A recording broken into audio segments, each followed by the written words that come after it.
villain, all right. Just not a super one. Yeah? What's the difference? Presentation!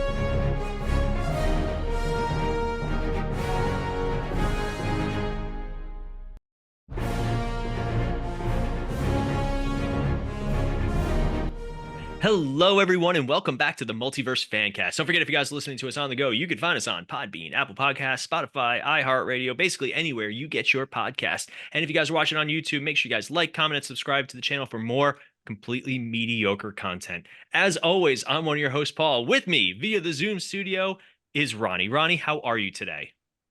I'm doing great. How are you, sir? I'm doing really well because we also have from Cinematic Adventures and Your Mom's Diary, Sean. Sean, how are you today?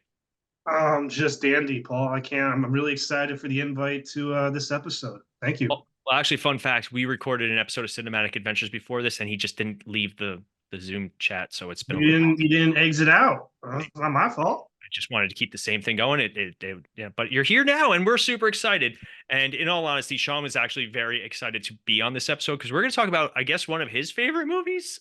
Question mark. I mean, it's a fun movie. I enjoy it very much, but it's not on one of my favorite lists, but it's up there. I thoroughly enjoy this movie, strangely enough, because it does a lot of great love to the superhero genre, but also likes to parody it. And it has one of my favorite lines of all time, which we're going to get into. But we are talking about Megamind. Now, Megamind is one of those movies that had an okay release, did pretty well, and then has developed quite the cult following in its wake. Also from 2010. So this was 14 years ago, for those of you guys keeping track of numbers.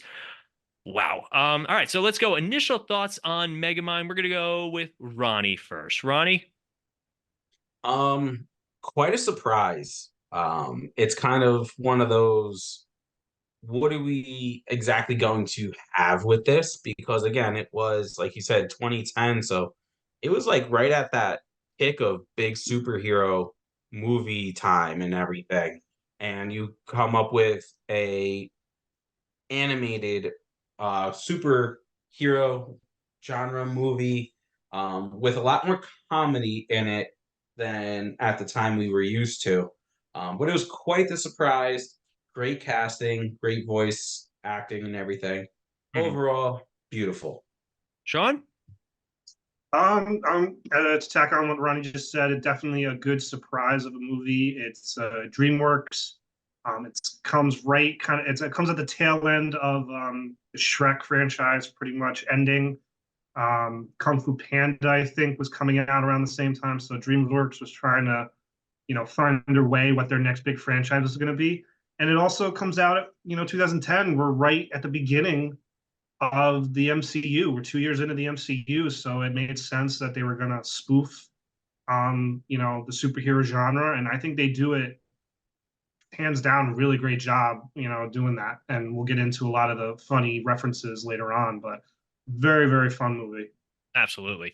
All right, so let's run through the cast really quick because the cast is pretty stacked. Like they do a really good job on this cast. And there were a couple of surprises who were supposed to be in this film but ended up not being. So let's start with the title character, Megamind, played to perfection by Will Ferrell. Will Ferrell, Sean's favorite actor. Sean loves Will Ferrell. If you throw on a Will Ferrell movie, Sean will be there. Can't wait. Yes, Can't wait. Don't hate him. I was about to correct myself. But yeah, Sean is a mixed bag with Will Ferrell. How's that? Is that better? Mixed bag, but I respect him. I think he is insanely talented. But he plays the same character in every movie. But we could say that about many comedic actors. I mean, Jim Carrey, I'm not going to lie, he plays the same character in most of his movies. For some reason, Will Ferrell's humor was sort of hit and miss with me. And that's it. It wasn't always your cup of tea as you drink a cup of tea, but Sean's drinking a cup of tea for those of you guys not watching on YouTube. So Will Ferrell comes in and he does, in my opinion, and we'll go through each of you guys on our thoughts on the actual character. Will Ferrell's Megamind is a combination of Lex Luthor and Brainiac, but he's also like, he never gets it right. Like he's a terrible villain.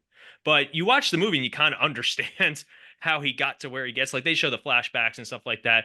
But he basically thinks that he beat his adversary, and he finds himself getting bored afterwards. Like he finally gets what he wants, and he's like, "Well, this sucks." Which who can't like not relate to that? Like wanting something so bad, and then you actually get it, and you're like, "Oh, I think wanting it was What do I do more fun." now?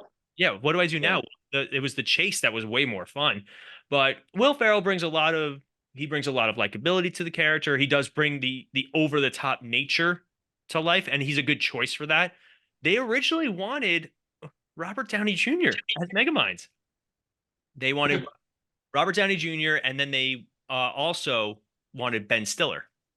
I think Ben Stiller could have done okay, but Robert Downey Jr. here, like trying to imagine him as Megamind, just does not. Again, I could be wrong. I don't know if Robert Downey Jr. has ever done any voiceover work that I can remember, but he just, to me, he doesn't have the voiceover kind of sound to his, to him. But Yeah. But I will yeah, say one of there are two moments in this movie that I love. One is a funny moment that always makes me laugh, and then the other is just the perfect example of the character. So I'll go with the perfect example first. When he goes to confront Titan and he's like, "But you're missing the one thing that you need." And he's like, "Oh yeah, what's that?" He's like, and he comes out of like the hologram of himself. And he's like, yeah. "Presentation." It's like the perfect example of just Megamind, just over the top, just crazy silly. But the line that always makes me laugh is when they escape from jail at the end and they're leaving, and the warden's like, "Good luck, boys," and you just hear Will Ferrell go, "We're gonna die," like off camera, and Minion's like, "Wait, what?"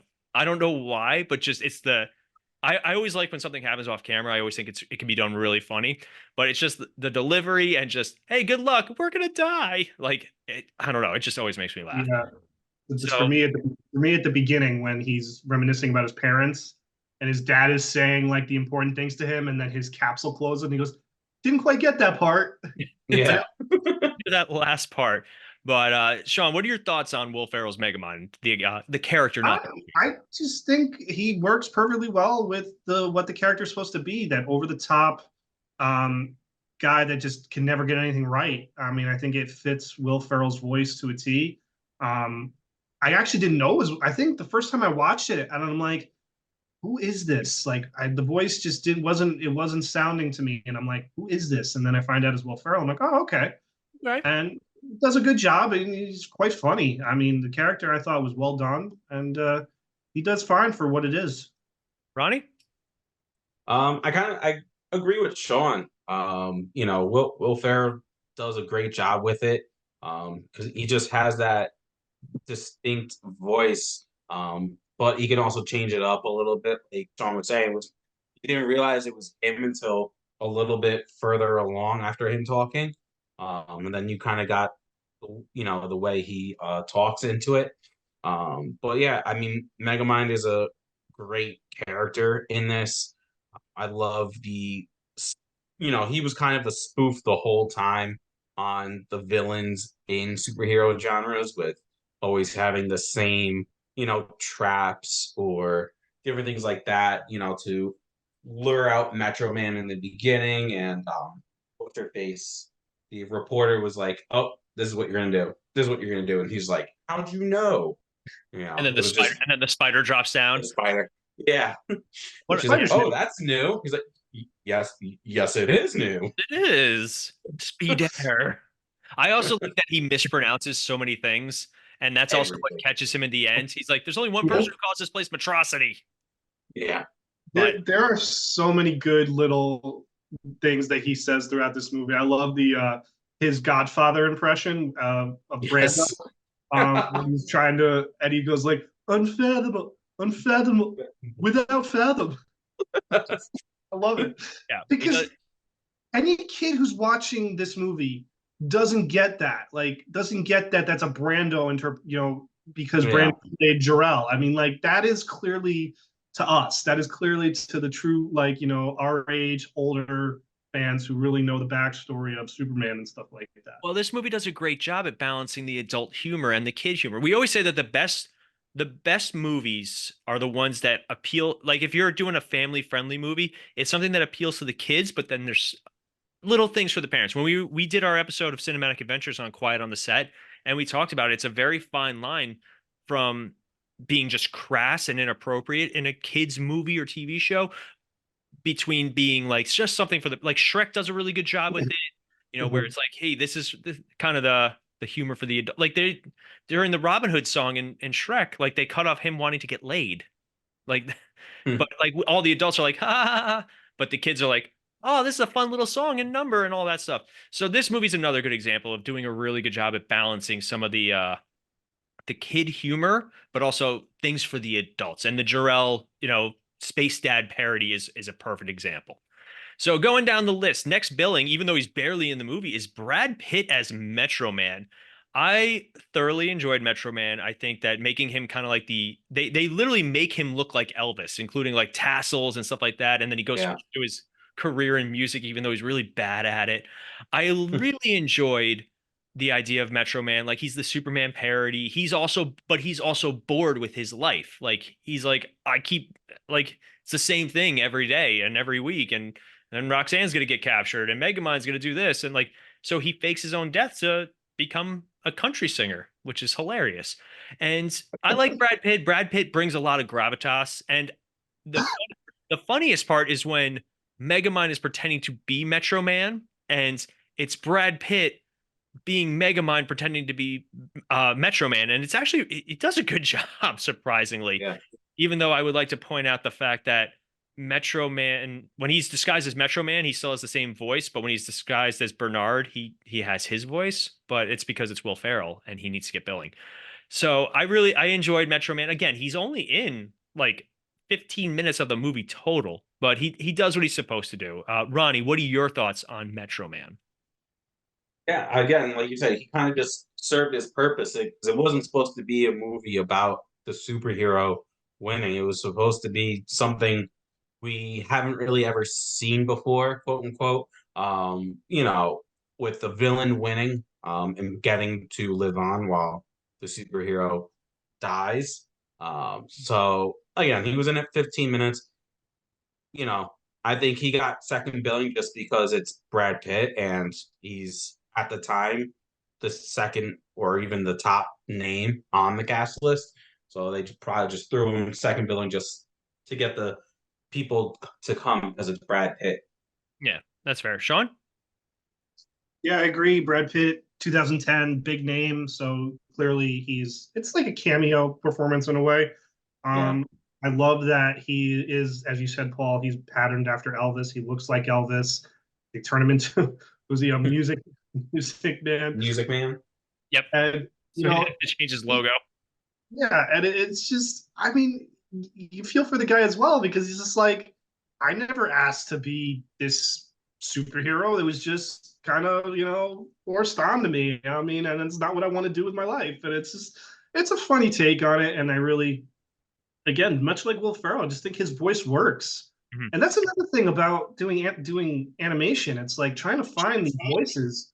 Sometimes you just cast on name, but hopefully the voices actually work with the character. And I think both Ferrell and Brad Pitt, they work with these characters. And I like their relationship is very unique in terms of, so Metro Man is the complete parody of Superman, like literally sent from a dying planet to come to Earth and be the savior to the point where he knocks Mega Man's pod out of the way. Or not Mega Man, Mega Minds, excuse me. Somebody in the comments would be like, Mega Man? No. But and they contrast each other. They both land in the exact same town. It's like if Brainiac landed with Superman, like as babies next to each other. Yeah. And it shows the contrast, right? So they show them as kids in the school, and like every time Megamind tries to do something, he messes it up. But every time, Metro Man's there to fix it, and eventually he takes the school away, which is hilarious. He flies away with the school, leaving Megamind there. Oh no, Megamind lands in jail. He literally lands in the jail, and they keep him there, but he goes to school. So it's fun to see the two of them contrast, and it's kind of like the Joker and Batman in the Lego Batman movie, where they have like this very different relationship than traditionally, but it's still very entertaining. Yeah. Going down, and if you want to talk about doing really well in 2010, Tina Fey. Tina Fey was everywhere in the early 2000s, and she plays Roxy Ritchie, because you got to alliterate. If it's a comic book movie, alliteration.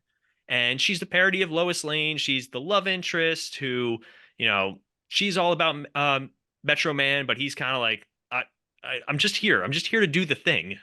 Yeah. And I think she does a fine job, Tina Fey and Roxanne's character in the film. Ronnie, what do you think about Roxanne? Not the song, the character. Oh man, well the song is great, but the character isn't as great as the song, but it's still a good job. Again, she was like you said, just very Lois Lane, like damsel in distress in a way, but also like knows how to handle herself because they allude to it. They talk about it how he's the one. Megamind is always capturing her to bring out Metro Man, so she's used to it. That's why you get that little back and forth in the you know his lair that he made. So it was fun. It was nice little back and forth between her and Mega Man and or Megamind. So you I got know me we saying keep Mega Man. now we're both doing it.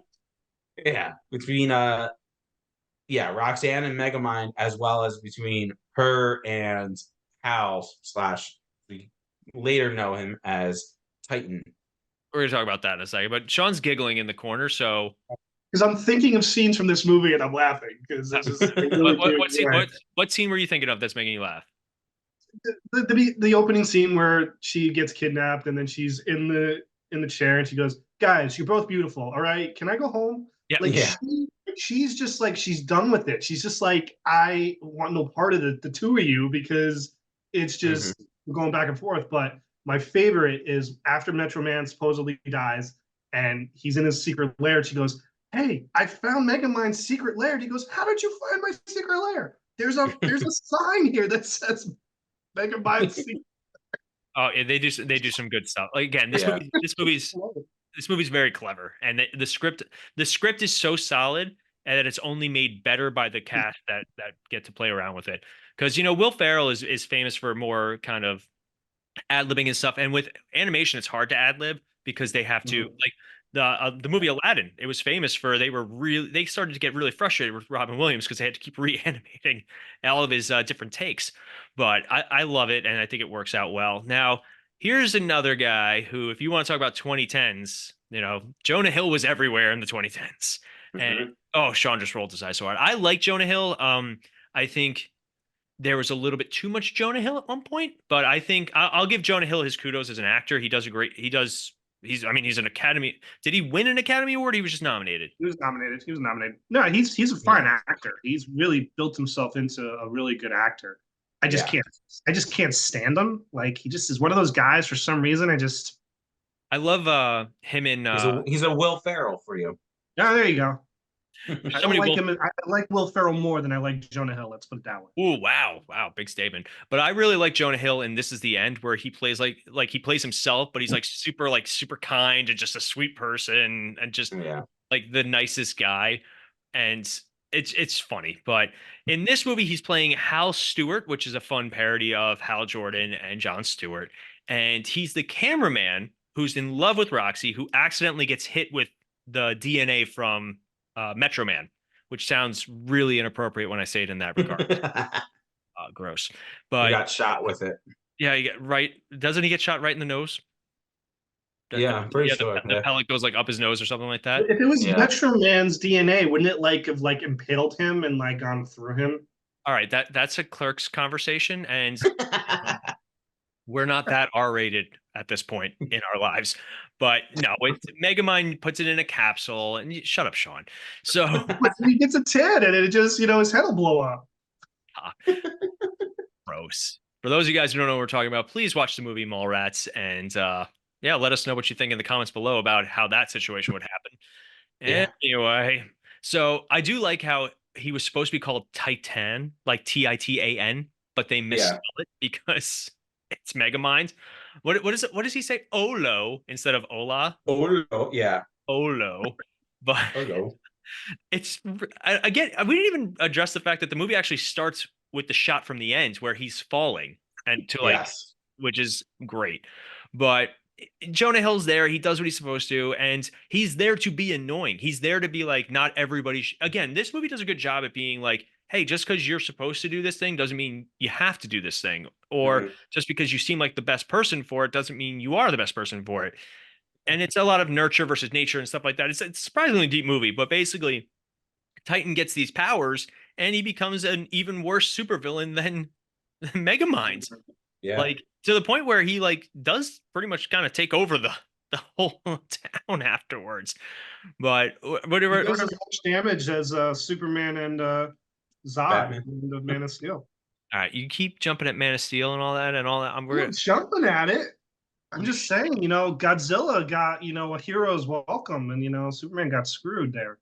yeah. Hey, Did you really just how it should have ended me right now? That's a solid reference. That is a solid reference.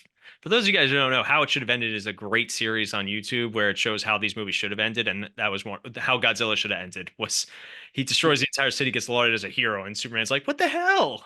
But anyway, what are our thoughts on the character of Titan, though? Let's go, Sean first. I mean, you guys said it. You said it pretty much. Jonah Hill's character he's just that annoying, friend who wants to be liked by Roxanne Ritchie. And I'm not gonna lie, you feel for the guy, you do feel for him. And then when he gets these powers and he's he's confident and all that, and she still rejects him. I mean, I get it. You're pissed, but he just becomes, an absolute maniac. And and then he ends up getting the stuff taken out of him, and he ends up in jail. What happened?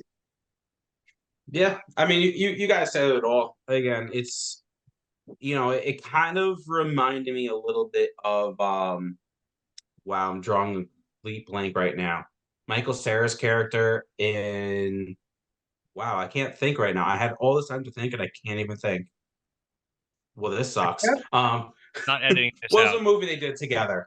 Superbad. Yes.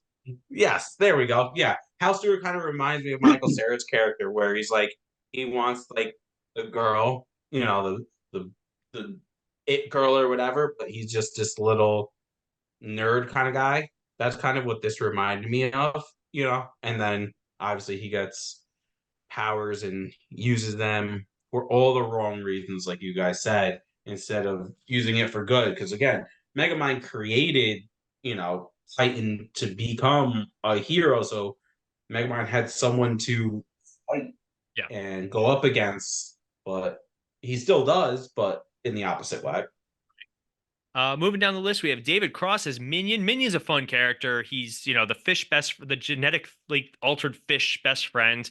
I like how his costume also keeps changing. And like at first he's got like a little tiny body, then he's got the gorilla robot body, and at the end he's got the giant exosuit. Come on, Paul. But he's the voice of reason. He's Mega Man's big. I keep doing Mega Man. It's Megamind. Jesus, Paul. Come on, Paul. Come on. But he's fun, and David Cross does a really good job as Minion. So, any additional thoughts on Minion? Because we only have 2 more characters after this. I love David Cross. I think David Cross is hysterical. So, like the back and forth between him and Will Ferrell, I think is just so good in this movie. Ronnie? Yeah. You guys pretty much said it all. He's there. He's, like you said, voice of reasoning. He kind of knows everything's gonna fail, like all the time, because he's used to it. So, like in the beginning, we keep bringing up like kind of like the opening kind of scene, even though it was kind of like 10 minutes in, but when they're captured or whatever, and he's just agreeing with Roxy the whole time. Yeah, I think it's great. He's used to being on the losing end of stuff, which is I don't know, that is a good quote. Like you said, it's like deep at sometimes this movie, but it's also funny. There's the quote where they're talking about being a loser, and Megamind's like, you know what? It's good to be a loser because you learn like what to do in the future to get better, or something along those lines or whatever. Which is kind of a cool thing. Again, because again, this is like a kids movie, but also can be for adults. It's a family film, and there is a distinction, right? Kids films are strictly for kids. Like those are your rare G movies, because it's hard to find a G movie anymore. This is one of those movies that it is a family oriented. The idea is you want to get like Timmy and his older brother want to both watch these movies, and then the parents want to watch these movies. Like that's the kind of mentality that they want to go for, because most movies, their target audience is 13 to 18 demographic. Like that's the big one. And then like you go down. This movie does a great job of kind of catching every demographic, and that's why I think people really liked it. And also, the superhero boom hit hard after this. And even though we're kind of in the downswing of that superhero boom with, diminishing quality and stuff like that, with the exception of X-Men 97. If you guys are not watching X-Men 97, Sean, make sure you watch X-Men 97. It's awesome. But this movie, I think, is being looked at in a different light now because it is, again, a perfect love letter to superhero movies. And at that time, the idea of the super villain being the hero, untouched in a lot of movies. So the last person on, or the last two people on this list, they are very small roles. J.K. Simmons plays the warden, and the 3 or 4 scenes that he's in do well. J.K. Simmons is one of the best voice actors. I love hearing him do voice-over roles. And then Ben Stiller as Bernard, the museum curator who Megamind. I didn't know that was Ben Stiller for a long time. They only have like 1 or 2 lines. Like, well, it's just when you first meet him before he gets whatever Megamind does to him, because he's got that like ow ow. Yeah, we never find out what happens to him. I hope he's okay. But this movie comes out. Never find out what happens to him. Never find out what happens to him. Movie comes out. It had a budget of 130 million, and it took in 321.9 million. So it did really well. Can I say, right? It says here it was the 6th highest grossing animated movie in 2010, behind Toy Story 3, which did over $1 billion, Shrek Forever After, which did 750 million, Tangled, Despicable Me, and How to Train Your Dragon. So all of those movies all came out in the same year. Oh, interesting. So and how many How to Train Your Dragon movies have we gotten since? 5. You guys both started talking at the same time, so I didn't hear either of you. Ronnie, say what you were. No, I was saying that was a big year for animated movies. Yeah, big year. And then what were you guys saying? No, I was gonna say, we got how many sequels to Despicable Me? We got how many sequels to Train Your Dragon? But for some reason, this movie just either the studio just felt like it was a one-off, or either they just couldn't come up with an idea. But obviously, we know now that they have come up with a sequel idea. But all right, so ready? After this movie came out, I did not know this. This is new for me. They did a computer animated short film the following year in 2011. So there was a follow-up to it called Megamind, the Button of Doom, where basically an AI program that has all of Megamind's evil, like, puts itself into a suit of armor or something that calls itself Megamind, which I could not say. I'm lucky I didn't say Mega Man. But yeah, so they did have a little something, and Will Ferrell and David Cross did come back for their respective roles, but it came out February 25th, 2011. It had its television premiere on Nickelodeon and on Cartoon Network. So it had that follow-up, but on February 11, 2022, they announced that Peacock ordered a CG animated series from DreamWorks Animated Television to be a follow-up to the film. And originally it was titled Megamind's Guide to Defending Your City. And the series was the hero's new quest to become a social media influencer and a true superhero. Stupid already. I'm so mad. Okay. So it got released, and they also released the series now titled Megamind Rules, and both have not been met with the most of acclaim because, unfortunately, like, they didn't get any of the voice actors back, which is always rough. They got Keith Ferguson plays Megamind. And he's way more of a voice actor. He doesn't do a whole lot of live action. Let's see. I'm trying to think of. He was in nothing that I could really tell you about. That's unfortunate. But yeah, so it goes to show that sometimes doing follow-ups are not, especially if you're not going to get the original cast back, just not always going to work out in your favor. But let's talk, because we haven't seen any of this stuff. We've only seen Megaminds, correct? Anybody jumping in? Nope. no, you're right. See, I love how both Ronnie and Sean know well enough now that they both shook their heads, but also still talked in case you guys are listening on the podcast. I wouldn't have had to, say it. I just said it now for comedic effect. Anyway, let's do so Ronnie's off the show, just so you guys know. But let's do Star City ratings for, in this case, let's do Metrocity ratings, Metrocity City ratings, or for Megamind. I'm going to give this movie a 4. It is solid. If it's ever on, I will throw it on. It is definitely a movie that is like the best parts of superhero culture and superhero fandom, but also at the same time, it's super clever and super funny. Ronnie?